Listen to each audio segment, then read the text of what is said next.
another video, and today we are going to be looking at an article written by Nathan Kelly about the ultrasonic sensor. Let's get started. Nathan Kelly and Michigan State University. So the executive summary here is mainly just about what we're going to do, what we're going to learn in this article. And here is one thing here that it's basically talking about how an ultrasonic sensor works. So it's telling that it uses a pulse of sound and it's beyond the range of human hearing, so it's at the speed of sound or higher. And then the pulse travels kind of in a conical shape at the speed of sound, at 340 meters per second. So in my other video, I told it's 343. Actually, I was wrong there. It's 340. So that's actually one mistake that I said there. And so basically, this pulse that it gives at the speed of sound reflects off an object and back into the rangefinder, basically. So it goes back into the sensor, and basically the sensor thinks as this is an echo and then calculates the time between sending the signal and then reaching this echo again. And then that's basically just computed, and you can get the distance of the object.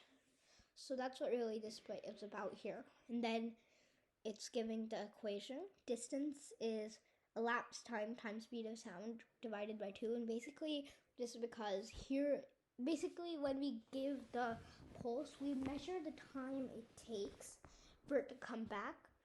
And we multiply it by the speed of sound, because we want to use the speed of sound here to measure our thing. Like if we're going to be using meters, we're going to do 340 as our number, because 340 meters per second. And so forth and so on if we're going to use like different measures of units. And we divide that by 2 because the pulse has to travel forward to hit the object and backwards, and that's like 2 intervals. So the distance will come higher. So we need to divide that by 2 to get our correct number. So this bit is just really about a type of sensor that's an ultrasonic sensor. And it's called the LV Max Sonar EZ1. It's basically a high performance ultrasonic sensor, and it has a high sensitivity with a narrow beam, and it can use analog voltage or serial data stream. It can go with many microcontrollers, and it has 7 pins. So that's what this bit is mainly about. And here, this is just like the pin diagram.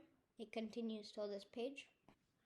And then in the instructions here, this is really just about another chip that you can connect to the Max Sonar, and how, or actually, it's about a chip that you can connect to the Max Sonar and a chip that's built into the Max Sonar. So that's what that bit is about there. And it's really just talking about how the Max Sonar can be connected to a computer and can be programmed using MATLAB or Microsoft Visual Studio Code. So that's what this bit here is about. And then on the limitations. So this limitations is basically how the sensor cannot tell what's a human, what's not, and all of that. And here it's actually telling that to help with this, it actually comes with 2 sensors. So in the video, I made another mistake that I made. I think it's the last mistake I made here in that video. I told that one of those things sticking out of that sensor were the echo and the other was the trig. but actually they were two sensors to give it like a better field of view.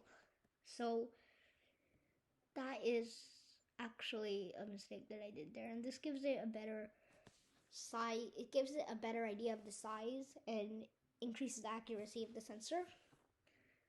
Doing the two sensor, making two sensors on the board. So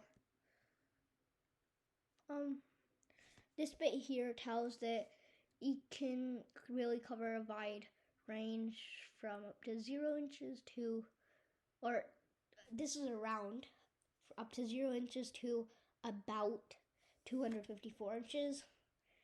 And it's actually the Max Owner Easy 1.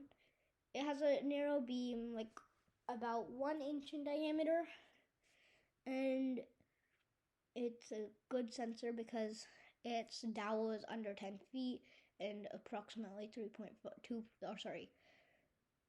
it's and 3.25 inches in diameter, and rod under 15 feet and above 10 feet. So it's basically telling another limitation on this paragraph here, and that is that because the sensor is so sensitive, the Max Owner Easy 1, it actually sometimes interprets like pulses of air as a trigger, and that could be actually a false trigger, and that's actually bad because it's not taking the correct pulse. It's thinking that the air pulse is like an object, because this can actually be interrupted by air sealing, it says here, air sealing fan, or disturbed by airwaves from an HVAC system. So even an AC system, even an air conditioner can give a false pulse to it. So the next page is about the common applications of it, and it's industrial, public ease, and robotic.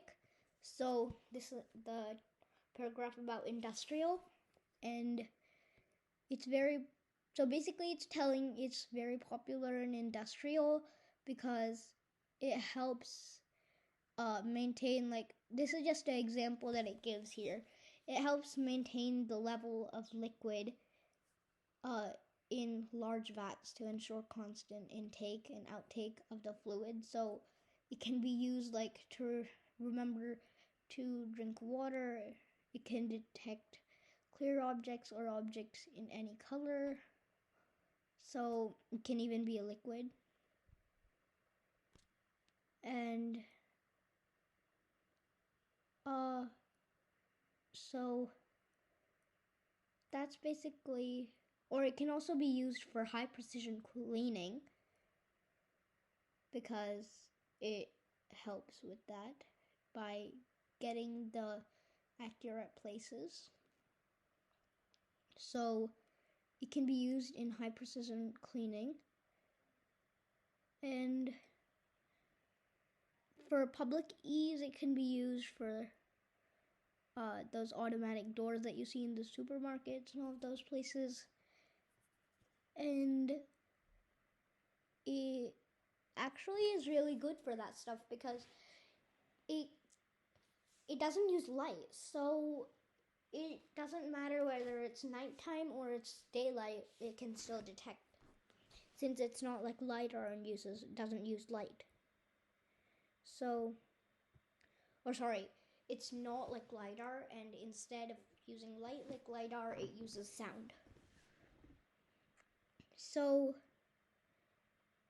and it can even, for public ease, it's even used in the fender of automobiles, so that the driver can be alerted if he's too close to an object. And in robotic, basically ultrasonic sensors are usually like the eyes of the robot, so it can tell whether to stop walking with its legs or its wheels, or whether to stop turning its wheels, or to slow down or stop. So, and then the conclusion is really about the Max Sonar Easy One and the chip described here that helps connect to the computer. So this is about the conclusion, really about the whole thing. And these are the references where the author of this, Nathan Kelly, got all of his data from. So these are his references. And I'll actually put these in the description box if you want to see them. Thank you for watching this video, and I hope to catch you in the next video.